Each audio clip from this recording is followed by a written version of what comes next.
And with that, welcome back at ITB Convention, ITB Orange Stage. It's great to see you virtually joining us from whatever time zone or whichever continent you're joining us. It's great to see you, ITB community, ITB family.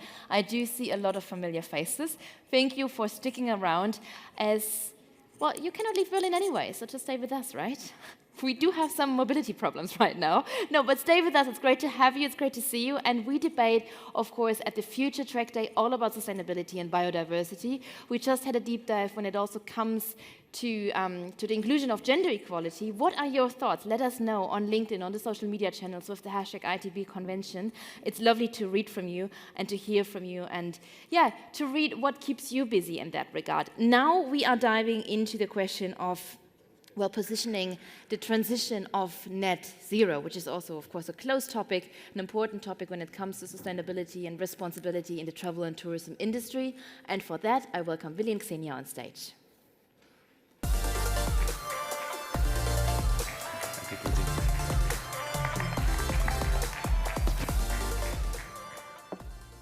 Right, so we mentioned the global poly crisis this morning, the two sides of that same coin, and we've looked at biodiversity, so now we're looking at climate. And I'm very, very interested in this session. We mentioned last year how important it is in this climate neutrality talk to have transparency early on for our customers to make the right decision. And this is this initiative that was put together already with an industry partnership with Futouris and the German Travel Association to develop that standard of emission calculation and also an IT platform to be able to communicate to the travelers. And I'm really excited this year because actually we have the CEOs that are behind this. And it's a panel of experts that we'll be discussing and showcasing what you're seeing here on the screen. So quite excited, Xenia. Very exciting. Now, just quickly before we dive in, we do have a QR code for Slido questions. So please, here in the audience, you can also raise your hand, but online, digitally, you can use the QR code to put your questions through. So please participate. But now, as Willi said, we have some very senior people joining us for this discussion. So let's welcome Swantje Lehners. She's the CEO of Futouris and the Chairwoman of the KlimaLink. We have Markus, Orth, CEO of Lufthansa City Center. We have Laura Meyer, CEO of Hotelplan, and Ingo, Burmester, CEO of der Touristik. Welcome to our panelists.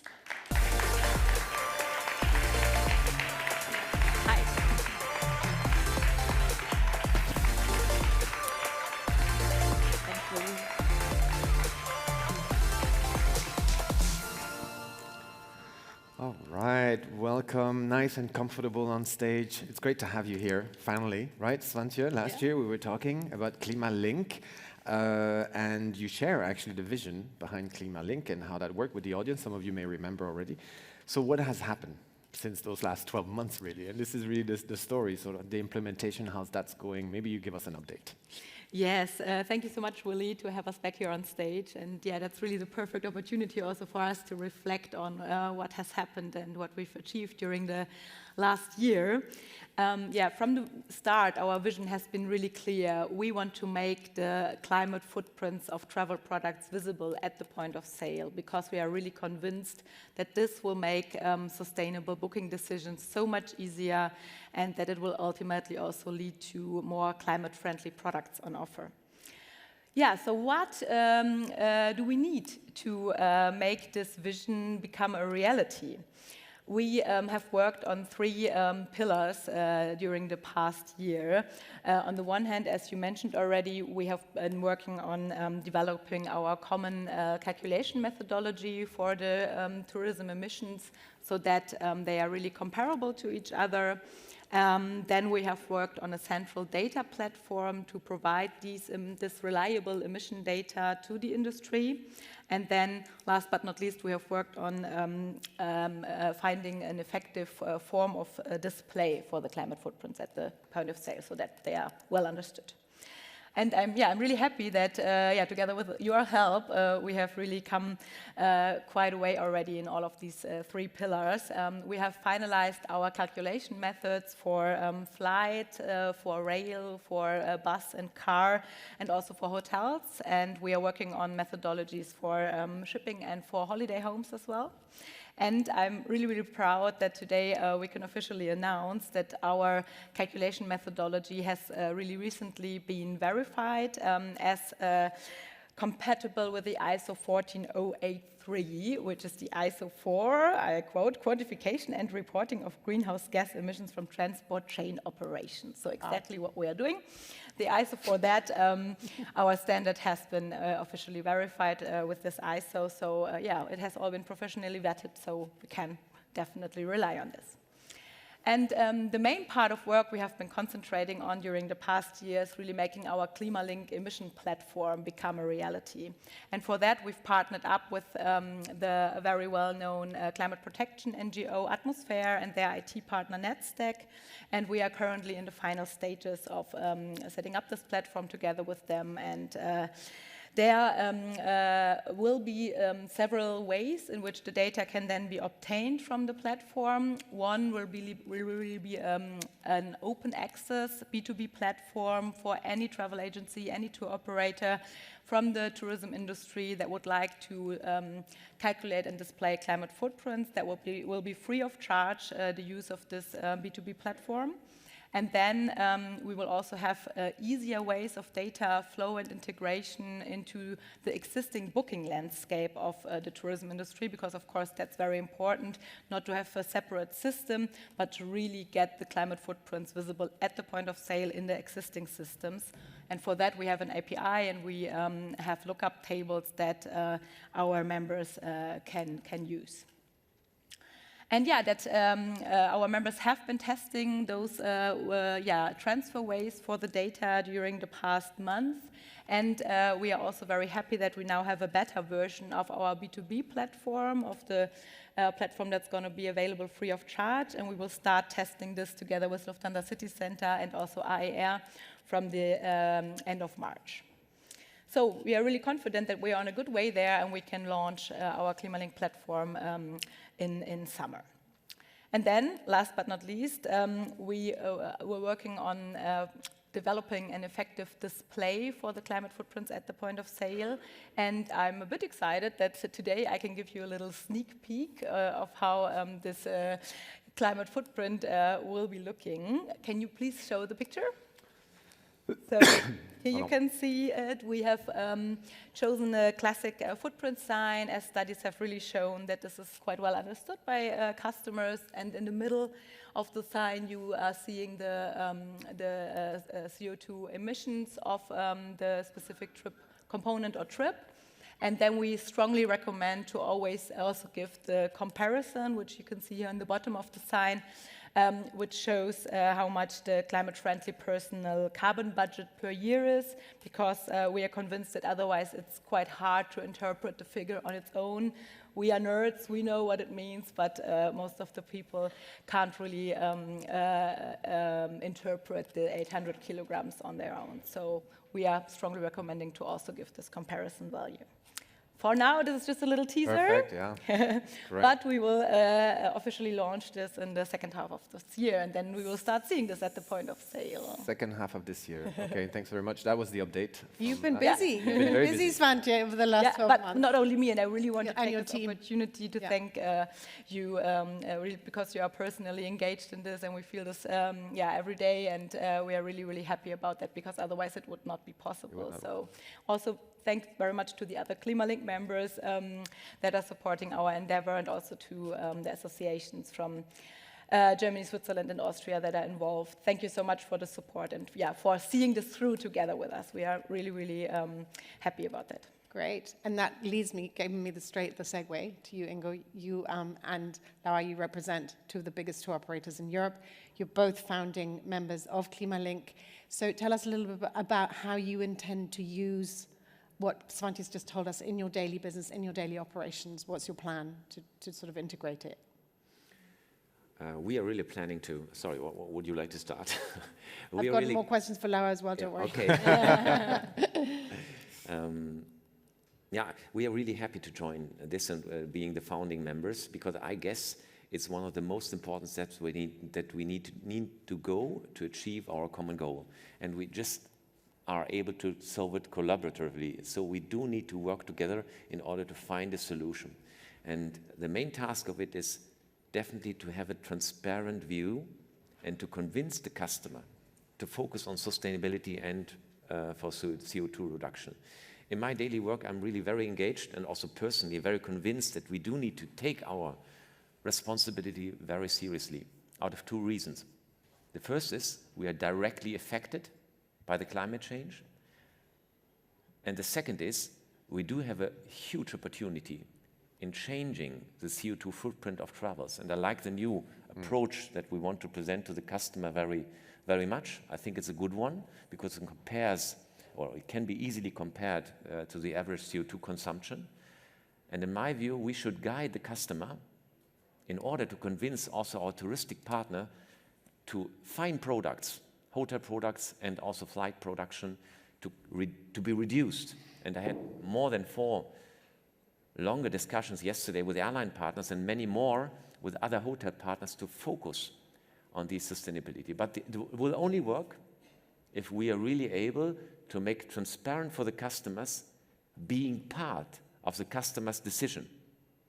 And if we look into all the studies, we easily find out that all customers will say, yes, I'm considering the CO2 footprint for my travel decision.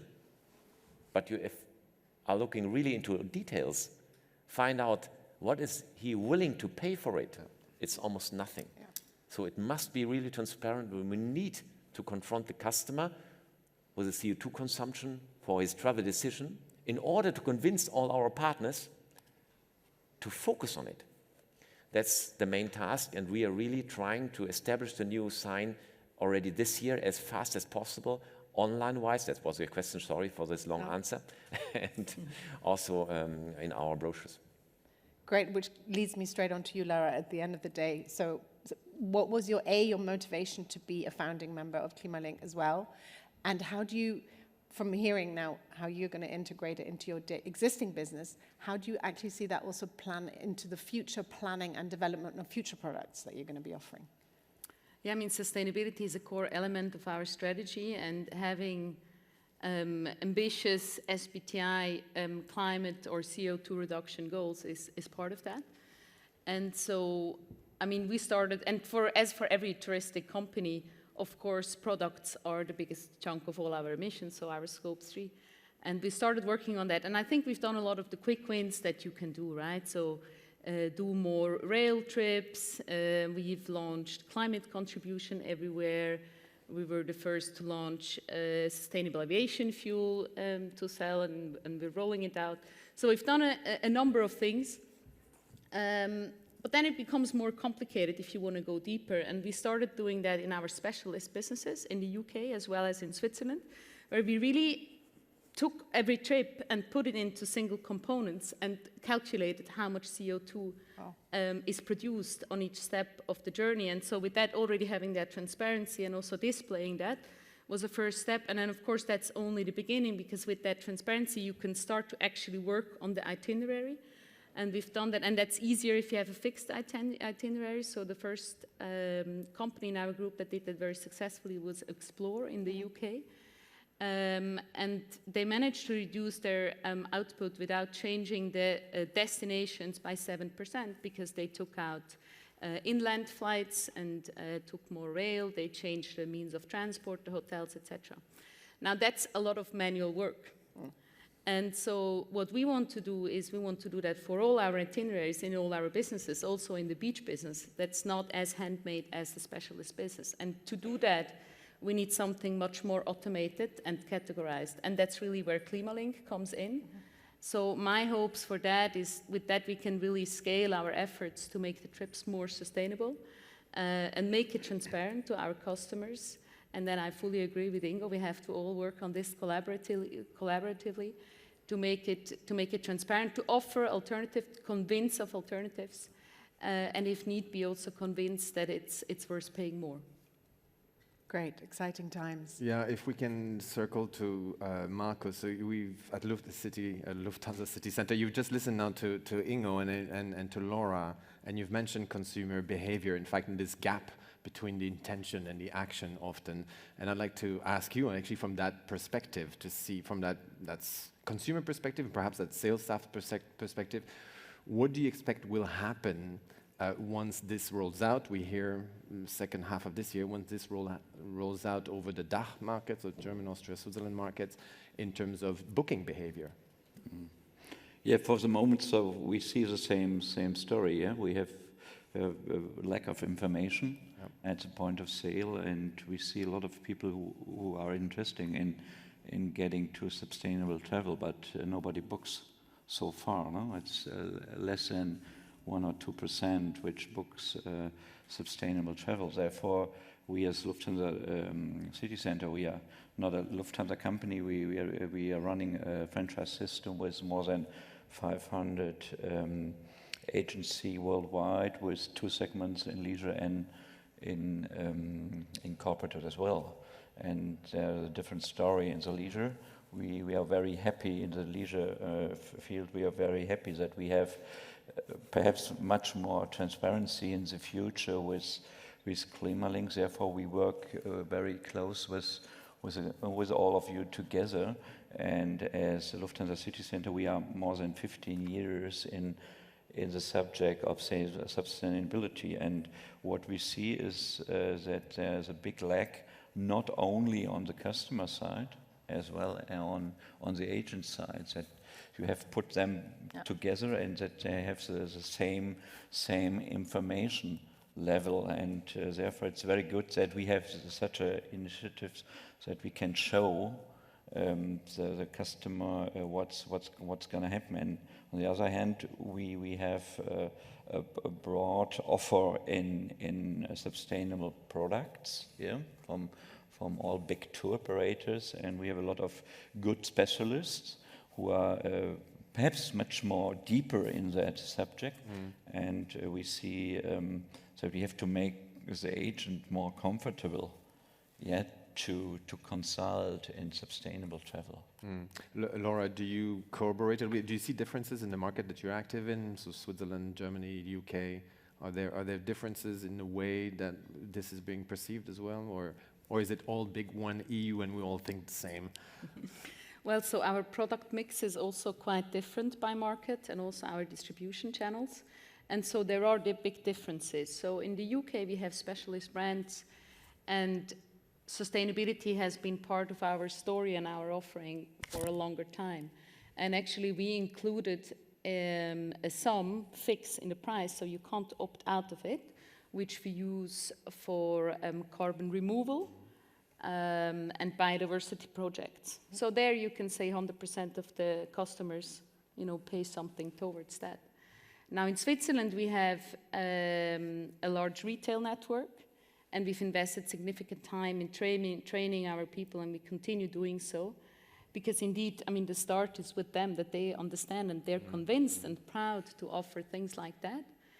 And there we have seen massive improvements. And actually, I just checked our last month numbers on percentage of customers that choose to pay more for sustainable aviation fuel or a climate contribution, and we're at 40%. So it's possible if you make an effort. On our online channels, it's still much lower.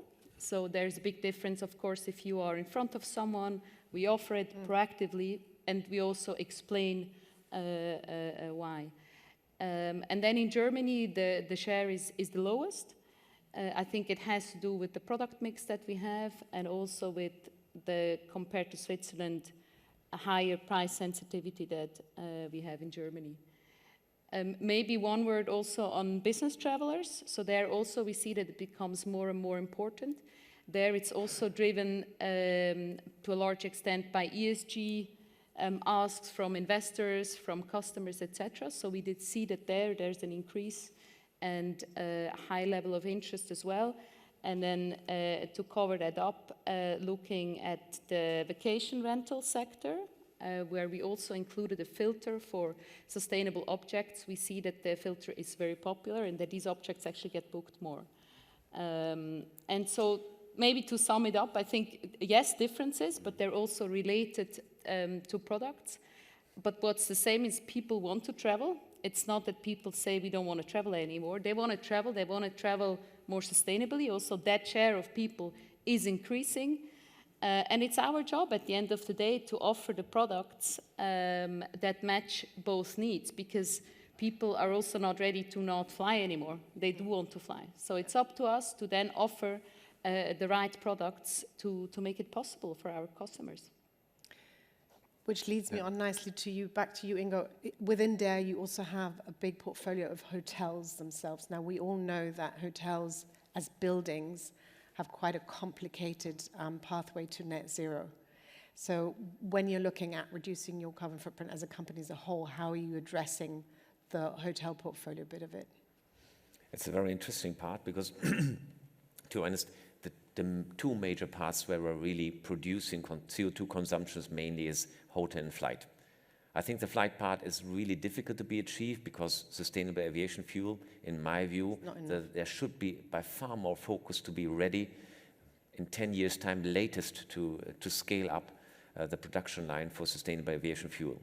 I think this is something that we need to be engaged on the one hand. On the other hand, the hotel part covers 80% of the rest for the CO2 consumption. In my view, that's our task to take it really seriously.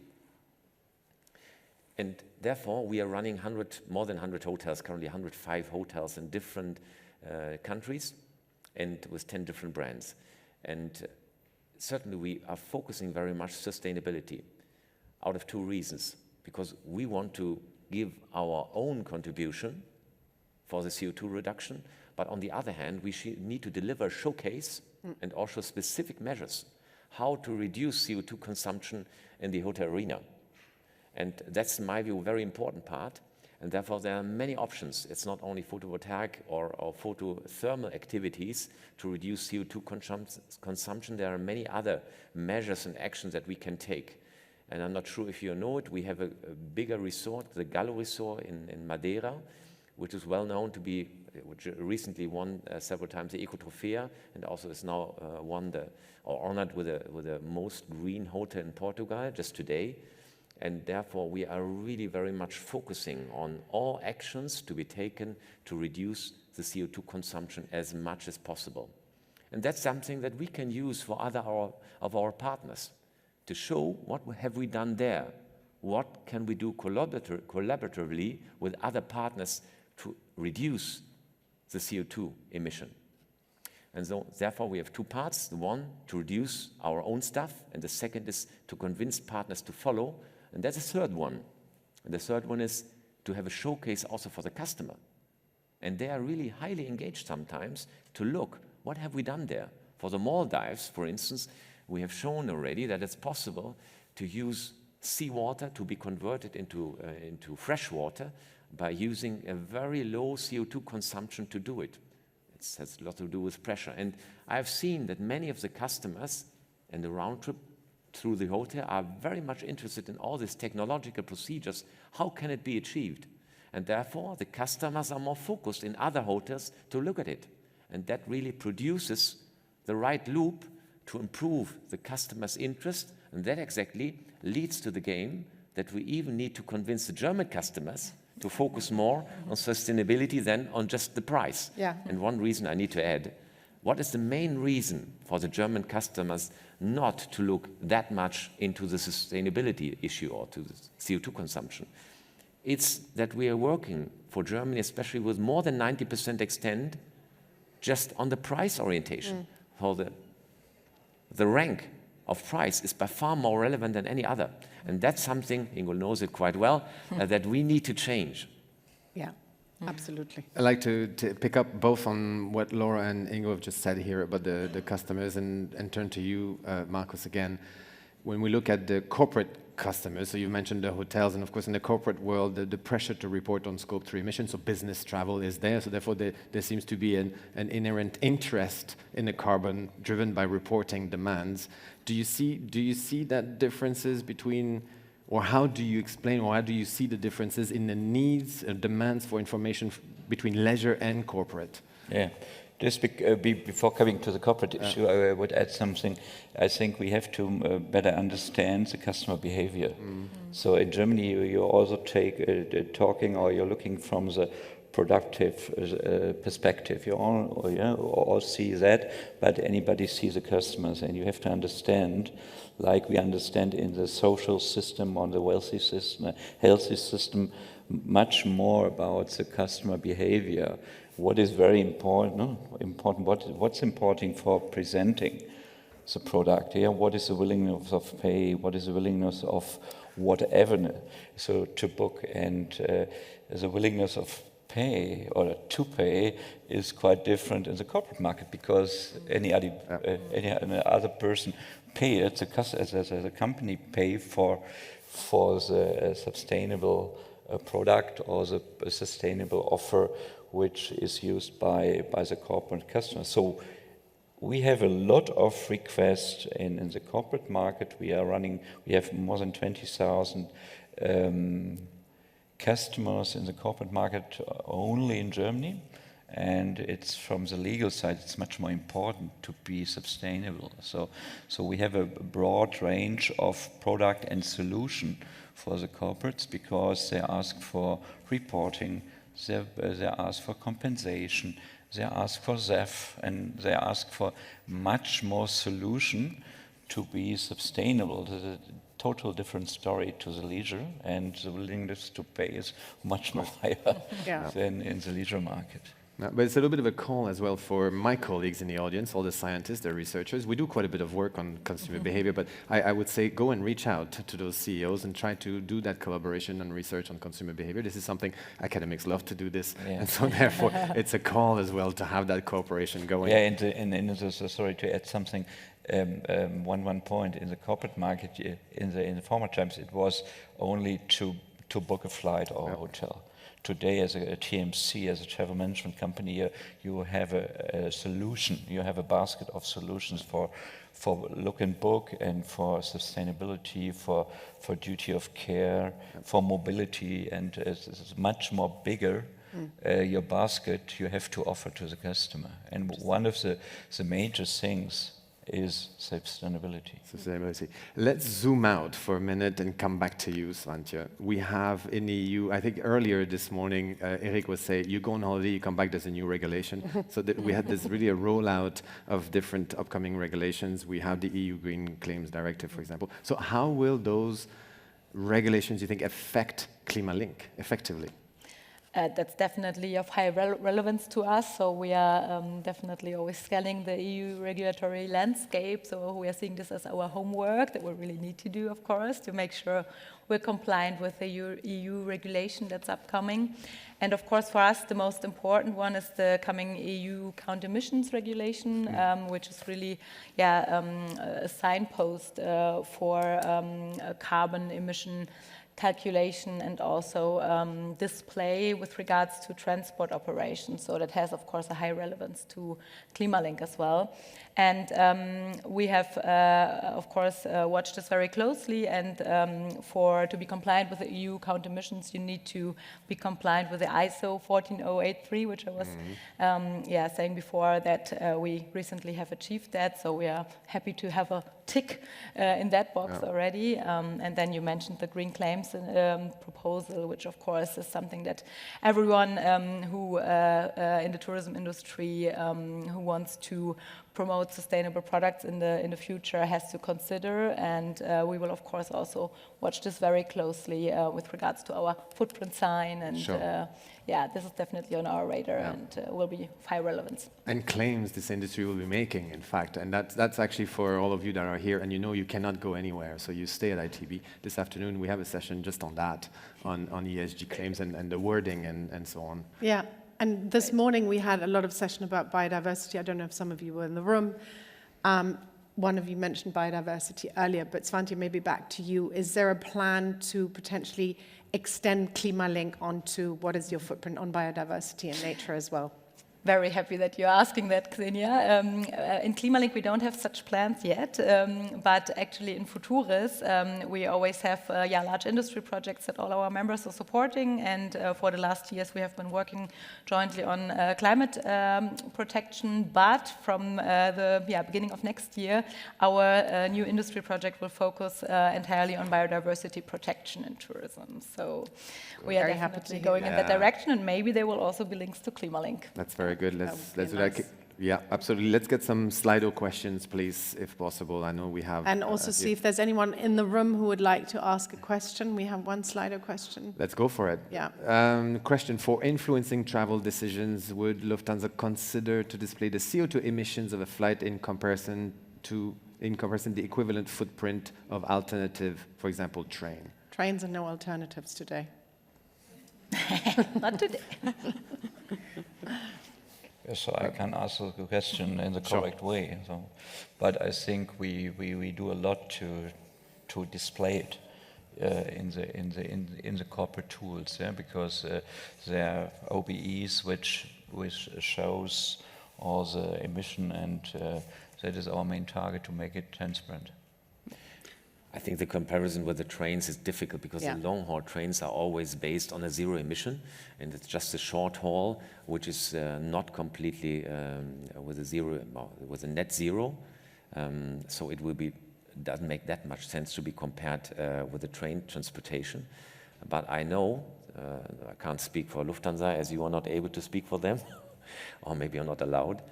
But I know that all the bigger airline players, and we had talks with all of them, are really very much engaged to focus on CO2 emissions, and they want to be transparent on that. But to be really honest, currently, in my view, the current view, we need to focus more on sustainable aviation fuel or other measures how to reduce the CO2 emissions by flying. So we will not prevent us from flying. So therefore, we need to focus by far more on that. And I guess one of the main positive parts from KlimaLink, but also from Futouris, where we are running the hotel projects together with them, is that we are now forced and also willing to work together. And if we are working together, we can really move by far faster than before. And that's what I really love to do. And I also can engage you personally, maybe to improve our projects and to improve the pressure, for instance, in working in sustainable aviation fuel. Because this is, in my view, the biggest challenge that we need to solve. And I'm feeling responsible for that, as you as well, I guess. I'm going to pick that up because I work for something called the Sustainable Markets Initiative, which is founded by the King of England, where we have cross-sector collaboration. And one of the projects we're working on is to bring food waste from hotels to a SAF production. We've got 2 projects ongoing, one in Dubai and one in London, where we're going to be doing exactly that. And potentially I think this is exactly where you collaborate, where you close circles and you say, food waste is a massive issue, as we've heard from all of our CEOs in the hotels, and you will be able to confirm this. And we need more SAF. So how can we close those loops? All right, so that's one of the projects that we're working on, and I agree with you. We need to up the SAF production, but not by planting on necessary agricultural land or necessary biodiversity land. What are the loops we can create and the waste we can use in order to get the SAF production going? The whole biological waste part is a very important one, but it still is able to cover a maximum 10% of the all over consumption that is needed for SAF. So I think there's a lot more that needs to be done. Yeah, exactly. Yeah. I mean, maybe adding to the rail point, and I can also not talk for L8, of course, but adding to the rail, I mean, the number of flights or the percentage of CO2 or other emissions by plane that you can actually reduce by rail is just really limited. And I mean, what we see for our both business as well as leisure travel is that if there's a good alternative by train, I mean, people do it. So, for example, Paris, I mean, it's almost 100% of people that go to Paris by train because it's a good alternative, it works, the airport is anyway a bit further away. So, I mean, I think showing the transparency is always a good idea, but it's also about really having the actual alternative. And so to solve it, I fully agree, we need to find solutions for plane rail will not do the job. No, and we need to find It's a them as component, but it will not collaboration, do it. as a collaborative effort, yeah. Maybe we can circle back to cooperation in a minute. Let's just take this question. I think it's a good one. Obviously, there are 7 gases from that we're speaking of, and this actually partially looks at as methane. In which way also other gases, such as methane, are taken into account in the KlimaLink project? That circles back to you. Yes, definitely. I mean, we are aiming to provide the CO2e emissions, as you might have seen in the little sign. Maybe one or the other has already asked themselves what the E means, and the E actually means CO2 equivalents. So yes, where it's possible with the current scientific research behind it, and where we can obtain the data, there we are, of course, also integrating other GHG. Okay, so that's a clear answer. Xenia, you want to pick up that one? Potentially, yes. To Ingo, Who wants to pick this one up?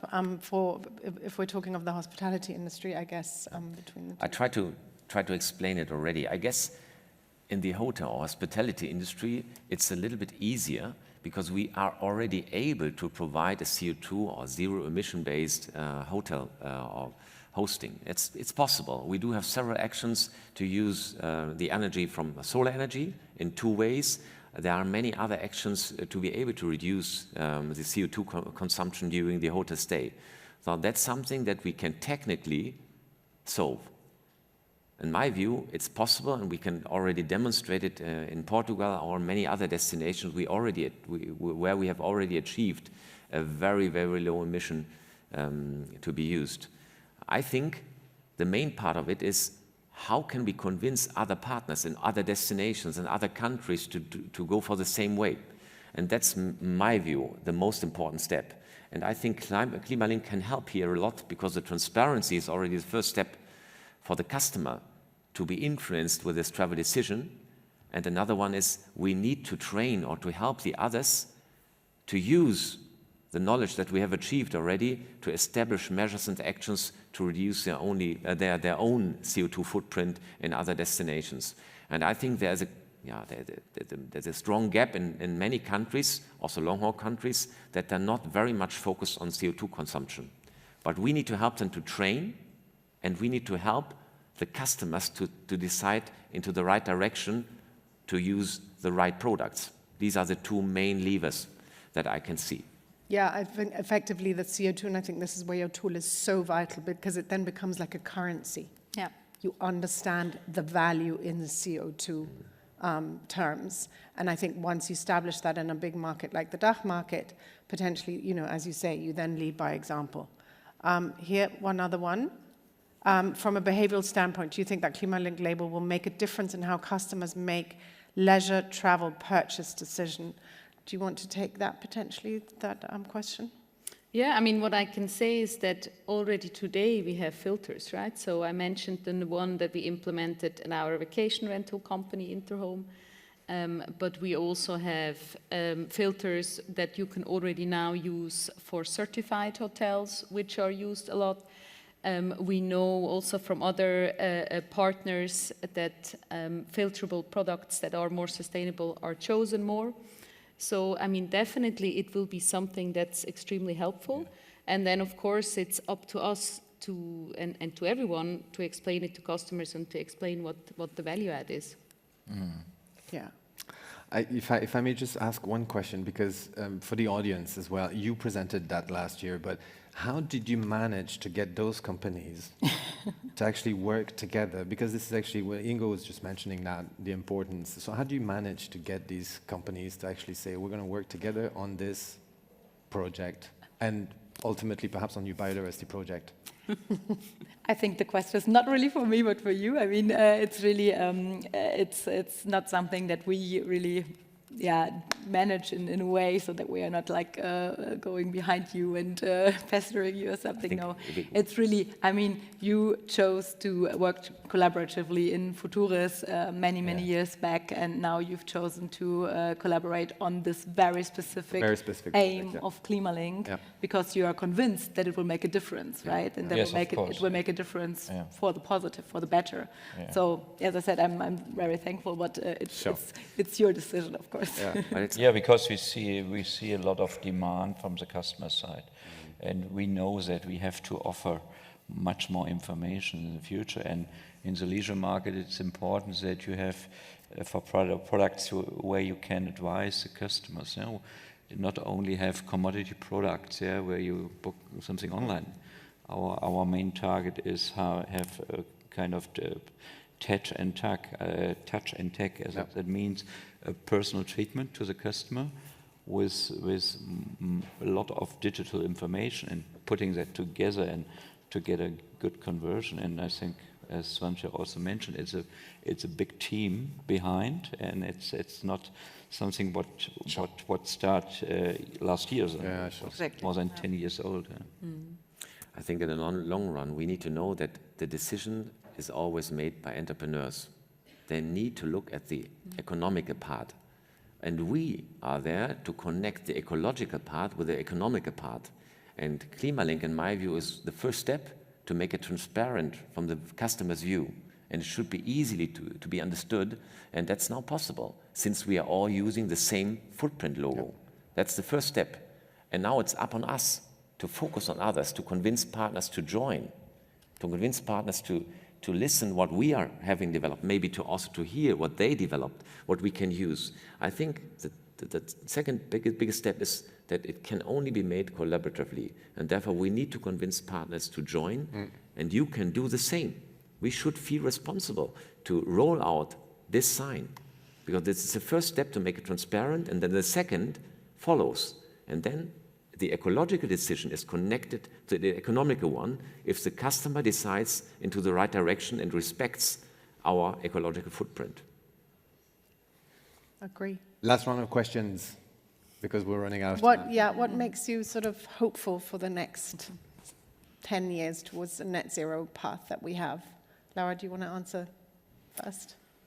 I think, what happened in the past 3 years since I joined the industry in an operational role is tremendous. When I had my first conversations with hoteliers 3 years ago, and I started with the topic of sustainability, I mean, they kind of laughed at me sometimes. Oh, God, yeah, tell me about it. No, in a very friendly way, but, they really didn't feel that it was a very important topic. And now when I do the same, most of them have taken action, and all of them are interested. So, a lot has already happened. Of course, there's much more way that we have to go through together. But I think a lot has happened. I mean, we are all here. We all stand here with the true belief that we have to work on this topic together. There's other topics where, of course, we're fierce competitors, but not this one. And so I think, if we all together really put our minds and hearts to it, and walk the talk, then we can really make a difference. Thank you. Markus? Yeah, so staying in the driver's seat at the touch point and from the agency side, and in the second step, as Ingo mentioned, because perhaps talking much more about price presentation. Yeah, if you look as a surcharge of sustainable, that in my opinion, it's not the right way. So we have to go as a second step towards price presentation, and that is what's not really discussed in the moment. Yeah, and Ingo, for you? Yeah, I think we're on the right way to influence the customer's behavior. And if we do that successfully, I'm completely sure that all our partners will drive more into the right direction to reduce CO2 consumption. And that's what I can also feel. I'm quite positive, the same as Laura. I think what I had during the ITB, our discussion that we had, tackled always the topic sustainability. And I've looked 3 years back, it was not the case. So I'm positive. That makes us very hopeful, Willy, right? Sure. Yes. Excellent. Swantje, last word. Swantje, for you. Oh, I've got the last word. Yes. Yeah. When I'm thinking about what makes me hopeful that we can really achieve change for the better, it's really the journey we've made in the sustainability departments of the companies, and also in Futouris over the past 10, 15 years. I mean, Futouris started 15 years ago, and back then, when we were introducing ourselves here at the ITB to people, many were like laughing or saying, yeah, well, okay, you're so eco-freaks or something. And now we are taking very seriously, I think, and that's the case for everyone working in sustainability departments in the companies, and I think that shows that we are taken seriously, really, and we can achieve something, and that we are sitting here together, that we are discussing this at this level with you. That makes me feel very positive that the change is possible, and that the travel industry has started to change, and we will really, in the end, achieve the vision to get to net zero. But we have to move quick, and I'm very hopeful that we will move quickly. And we can only do it together with you guys. So. A group of hopeful, dedicated CEO on this panel. A big round of applause, please. Swantje, Markus, Laura, Ingo, thank you so much for being here. We appreciate it. Katie, back to you, please.